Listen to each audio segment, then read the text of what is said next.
Hello students, online class में सभी विद्यार्थियों का बहुत बहुत स्वागत है। ऑनलाइन क्लास में हमने हमारा चैप्टर 15 जो था वो स्टार्ट कर दिया था और हमने कल आहार जाल के बारे में ऑनलाइन क्लास में अध्ययन किया था कि आहार जाल क्या होता है। अनेक प्रकार की जो खाद्य श्रृंखलाएँ होती है वो आपस में मिलकर किसका निर्माण करती है? आहार जाल का निर्माण करती है या खाद्य जाल का निर्माण करती है। ठीक है, तो इस आहार जाल को जो है हम बुक का जो चित्र दे रखा है उसके आधार पर देखते हैं कि जैसे मान लीजिए कि घास है। अब घास को कौन खाते हैं? कीड़े मकोड़े भी खाते हैं। ठीक है, घास को चूहा भी खाता है और घास को कौन खाता है? हिरण भी खाता है, घास को खरगोश भी खाता है। तो घास को खाने वाले कितने जीव हैं? अनेक सारे जीव हैं। यदि इन अनेक सारे जीवों में से कोई एक जीव विलुप्त हो जाए, ठीक है, तो ऐसा नहीं होगा, फिर घास की मात्रा बढ़ जाएगी। उनको खाने वाले और अन्य जीव भी होंगे जो क्या करेंगे? पृथ्वी पर घास के संतुलन को बराबर करते रहेंगे। तो आहार जाल से एक फ़ायदा ये होता है कि सभी जीवों का इसमें क्या बना होता है? संतुलन बना होता है। ठीक है, तो कुछ जो आहार जाल है इसको हम बुक का जो चित्र है 15.3 उसके आधार पर देख सकते हैं। तो इसमें देखो, इस जो चित्र में जो है वो अनेक प्रकार की जो खाद्य श्रृंखलाएं हैं ये आपस में गुथी हुई है। किसके समान? जाल के समान गुथी हुई है। तो अनेक प्रकार की जो खाद्य श्रृंखलाएं होती है वो आपस में मिलकर किसका निर्माण करती है? खाद्य जाल का निर्माण करती है। ठीक है, अब हमारा जो टॉपिक है वह है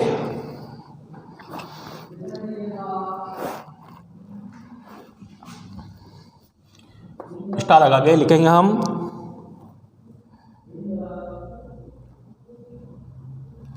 ऊर्जा का प्रवाह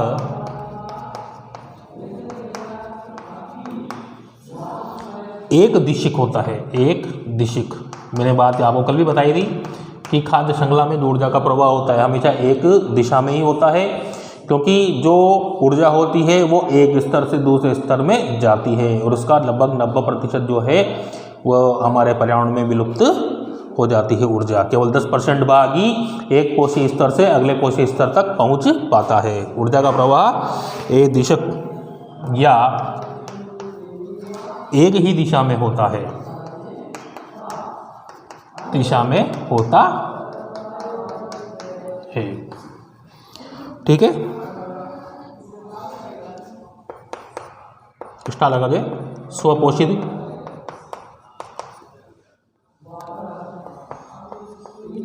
जीवों द्वारा ग्रहण की गई ऊर्जा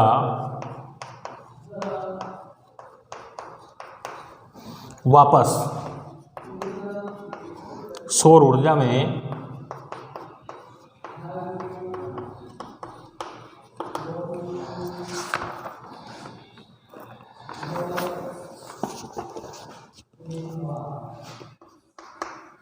नहीं बदलती है। यानी कि पेड़ पौधे जो सूर्य की सौर ऊर्जा को ग्रहण करते हैं ना, उसको कौन सी ऊर्जा में बदलते हैं? रासायनिक ऊर्जा में बदलते हैं। तो स्वयंपोषी जीवों के द्वारा जो ग्रहण की गई जो सौर ऊर्जा होती है, ठीक है, वापस जो ऊर्जा की ग्रहण की जाती है वापस सौर ऊर्जा में वो नहीं बदलती है। तथा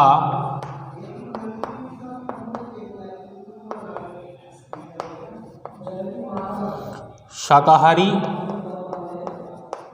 जीवों में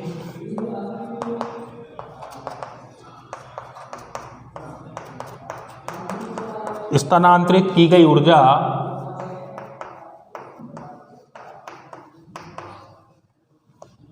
वापस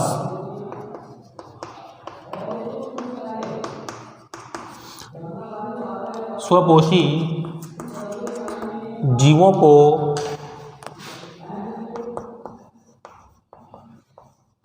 उपलब्ध नहीं होती है।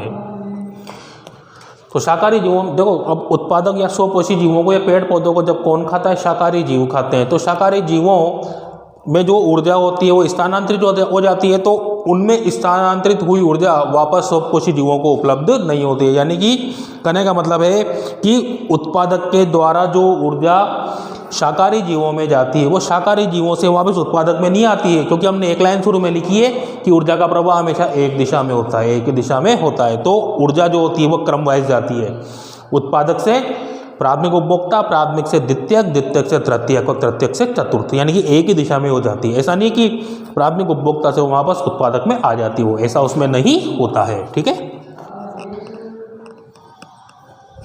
यह विभिन्न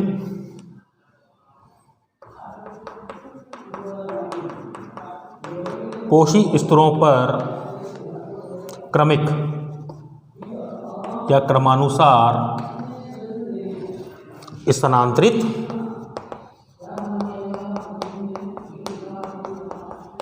होती है, यानी कि क्रम से वो एक स्तर से दूसरे स्तर में लगातार चली जाती है। यह अपने से पहले स्तर के जीवों को उपलब्ध नहीं होती है, अपने से पहले के स्तर के जीवों को उपलब्ध नहीं होती है। वही कंडीशन है ना, एक स्तर से दूसरे स्तर में जाती है, प्राथमिक से द्वितीयक, द्वितीयक से तृतीयक, तृतीयक से चतुर्थ स्तर में ऊर्जा जाती है, यानी कि एक ही दिशा में जाती है। ऐसा नहीं कि प्राथमिक स्तर की ऊर्जा जो है द्वितीयक में जाने के बाद वहाँ पे द्वितीयक से प्राथमिक में आ जाएगी, ऐसा इसमें नहीं होता, यानी कि अपने पहले से स्तर के जीवों को उपलब्ध नहीं होती है। फिर देखो प्रत्येक स्तर पर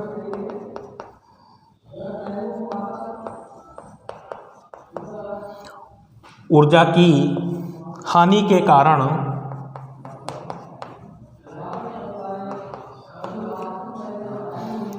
प्रत्येक कोशी स्तर पर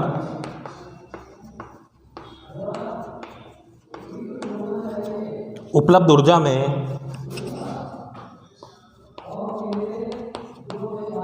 लगातार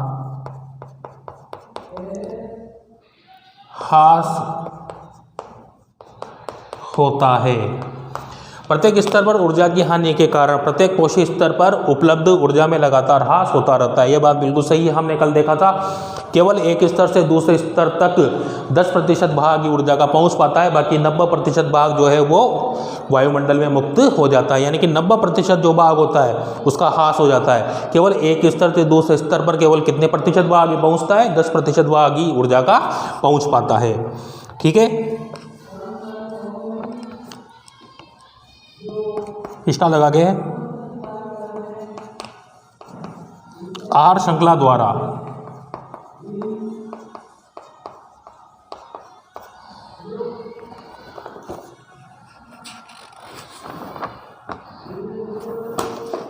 इसके पहले मैं यहाँ पे एक डायग्राम बना देता हूँ ऊर्जा के प्रवाह तंत्र का।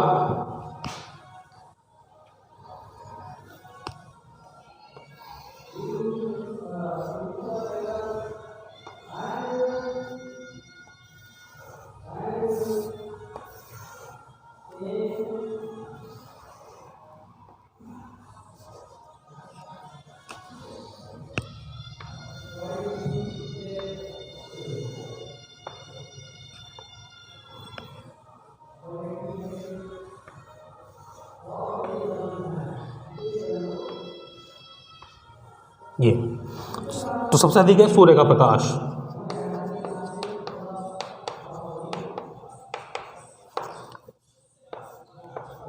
उसके बाद है उत्पादक, उसके बाद है शाकाहारी,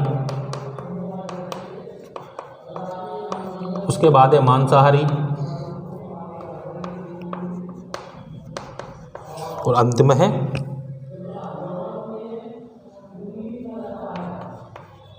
शीर्ष मांसाहारी। ठीक है, यह है हमारा पारितंत्र में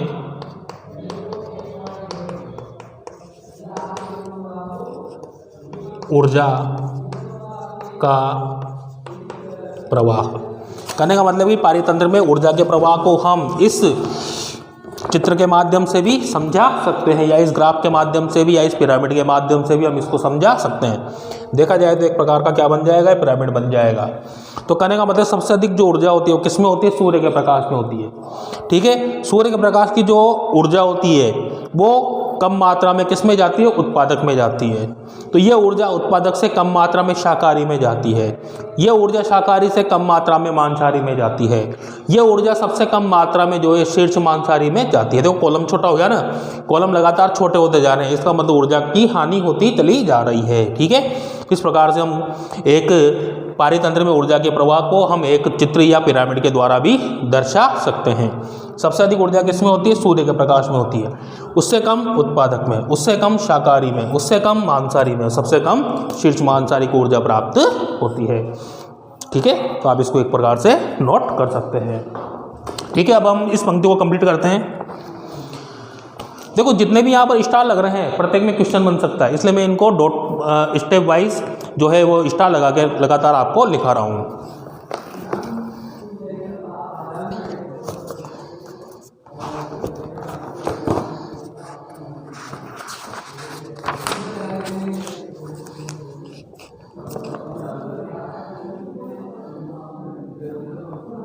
आहार श्रृंखला द्वारा कुछ हानिकारक रासायनिक पदार्थ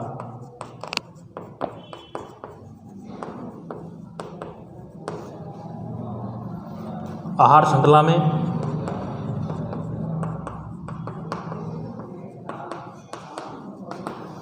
होते हुए हमारे शरीर में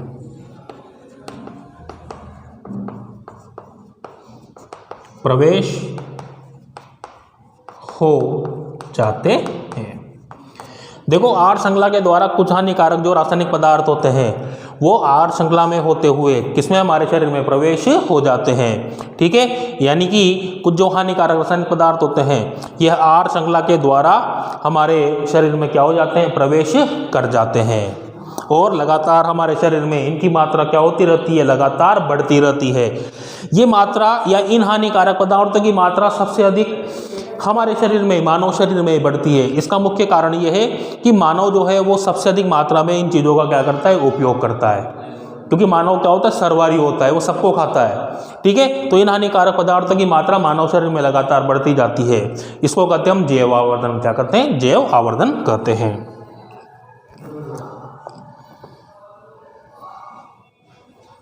ठीक है, आप स्टूडेंट इसको नोट करो, फिर मैं आगे और लिखाता हूँ आपको।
ठीक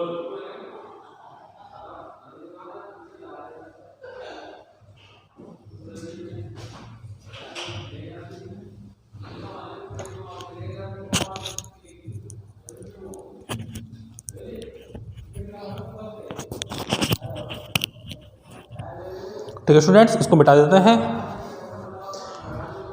इनको आप एक कॉपी में नोट कर लेना भाई, या आप चाहो तो इसको फेयर कॉपी में नोट कर सकते हो, क्योंकि ये बिल्कुल नोट्स ही हैं आपके, तभी तो मैं आपको पूरा का पूरा जो है वो बोर्ड पे इनको लिखा रहा हूँ। ठीक है ना बेटा, तो ये चैप्टर 15 के आपके फेयर नोट्स हैं, इनको आप पूरा नोट कर लो।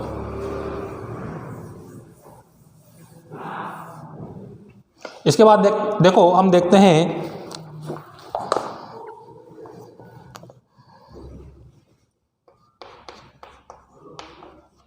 जल प्रदूषण का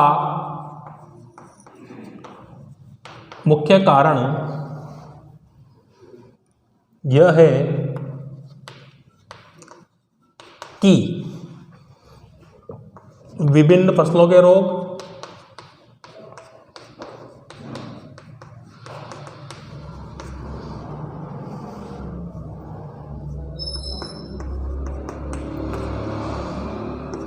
एवं पीड़कों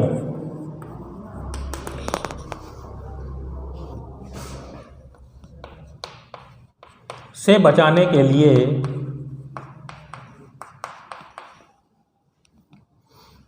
पीड़कनाशी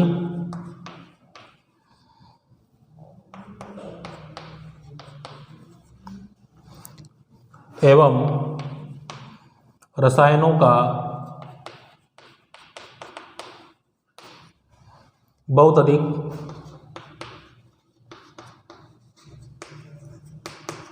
मात्रा में प्रयोग किया जाता है, प्रयोग किया जाता है। आप तो जानते हो कि आजकल जितनी भी फसलें होती है सब कीटनाशक, खरपतवारनाशक और पीड़कनाशकों के उपयोग के बिना संभव नहीं होती है, तो इनमें बहुत अधिक मात्रा में इन रासायनिक पदार्थों का उपयोग किया जाता है।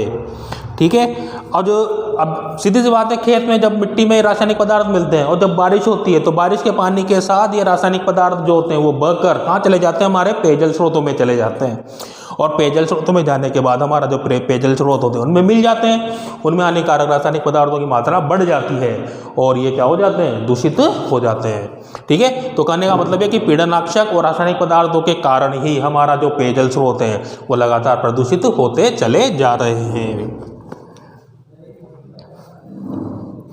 ये रसायन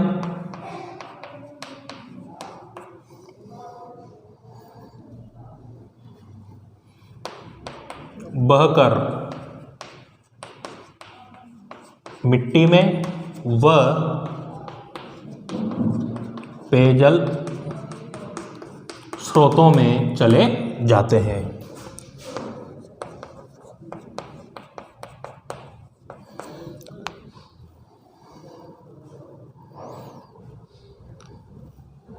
ठीक है, जल स्रोतों में चले जाते हैं। उसके बाद है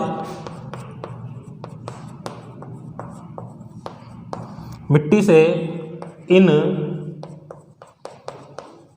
हानिकारक रासायनिक पदार्थों को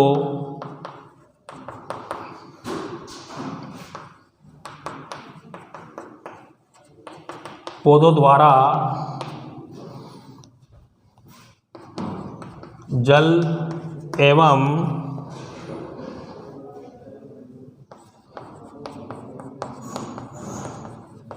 खनिज लवणों के साथ साथ अवशोषण हो जाता है।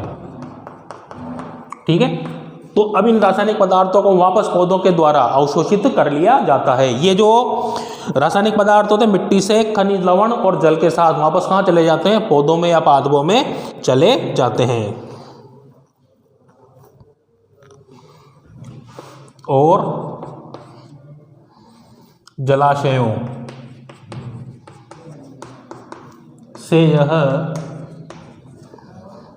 जलीय पौधों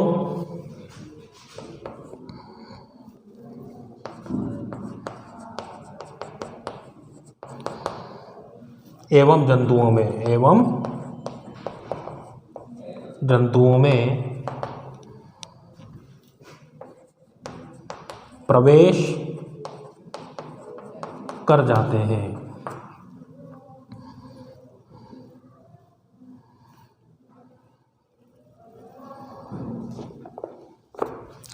ठीक है, इस प्रकार कहाँ चले जाते हैं? पौधों में और जंतुओं में प्रवेश कर जाते हैं।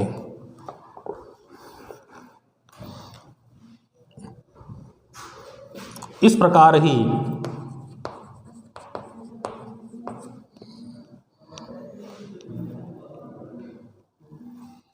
ये रासायनिक पदार्थ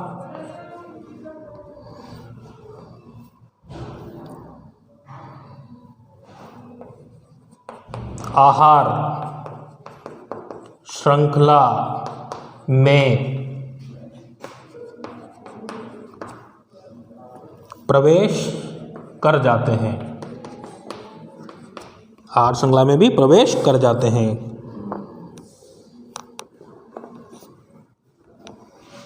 ये पदार्थ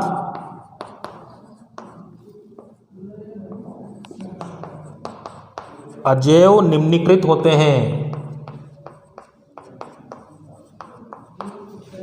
अजैव निम्नीकृत होते हैं। अजैव निम्नीकृत का मतलब जानते हो ना, जो सूक्ष्म जीवों के द्वारा अपघटित नहीं होते हैं, अर्थात वातावरण में पारितंत्र में वैसे के वैसे लगातार बने रहते हैं। ठीक है, अब ये क्या करेंगे?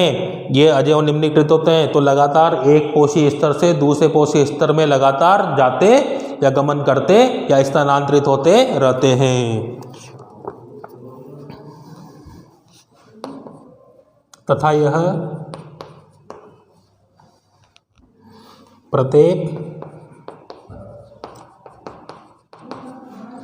पोषी स्तर पर लगातार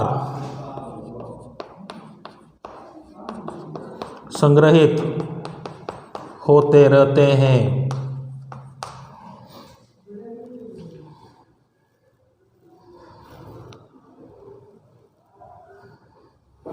ठीक है, और ये लगातार कहाँ होते रहते हैं? एक पोषी स्तर से लगातार दूसरे पोषी स्तर में संग्रहित होते रहते हैं। अब चूंकि सभी पोषी स्तर में जो मनुष्य होता है वो क्या होता है? सर्वोच्च होता है, सबसे ऊपर होता है। क्यों होता है?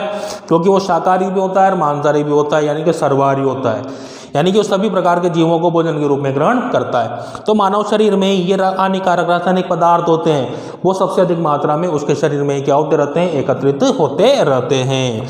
ठीक है, तो इस लाइन को आप इशारे व्यंजष्टा लगा कर जरूर लिखना।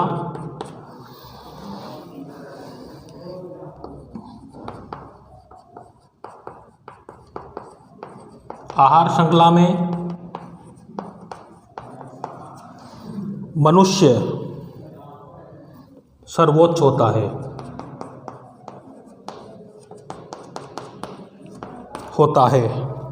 इसी कारण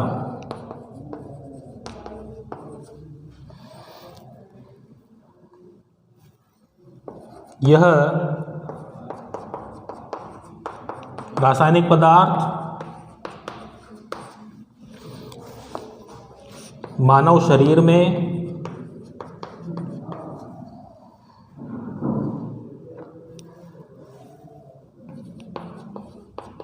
सबसे अधिक मात्रा में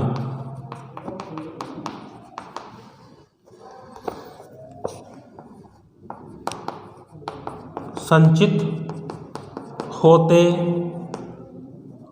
रहते हैं।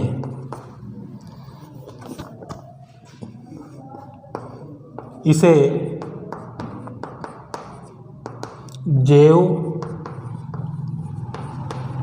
आवर्धन कहते हैं। ये बात मैंने आपको पहले बताई थी कि सबसे अधिक मात्रा में मनुष्य के शरीर में यह हानिकारक रासायनिक पदार्थ जो एकत्रित होते रहते हैं, यह क्रिया कहलाती है जैव रसायन। ठीक है, क्योंकि आप जानते हो कि मनुष्य जो होता है वो सभी आहार श्रृंखला में सर्वोच्च होता है, यानी कि सबसे अधिक मात्रा में वो शाकाहारी भी होता है और मांसाहारी भी होता है, यानी कि सभी जीवों को भोजन के रूप में ग्रहण करता है। और ये जो हानिकारक रासायनिक पदार्थ होते हैं ये एक स्तर से दूसरे स्तर में लगातार जाते रहते हैं, तो ये क्या होते हैं, मनुष्य के शरीर में सबसे अधिक मात्रा में एकत्रित हो जाते हैं।